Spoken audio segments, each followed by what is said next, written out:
Always ready sa anumang digmaan? Game, pati sa arcade. Yan ang behind the scenes ng isang eksena sa Task Force Firewall, kung saan naka-cosplay si Isa Kylie Padilla bilang amihan. At si Miguel Tan Felix na gumaganap bilang Galo, nag-cosplay naman as Pagaspas. Biro ni Miguel, ganito raw mag-day off si amihan at si Pagaspas.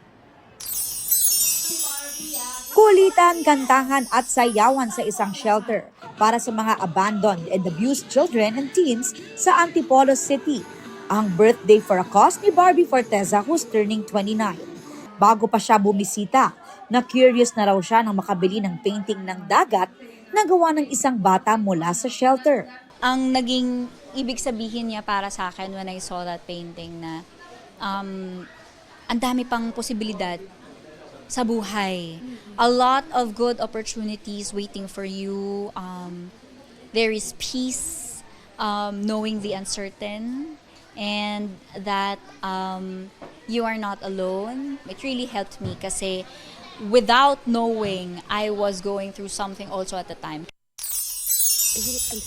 Shubi at rata na si Tonet sa The Master Cutter, may matutuklasan na magdudulot daw ng napakalaking pagbabago sa serye.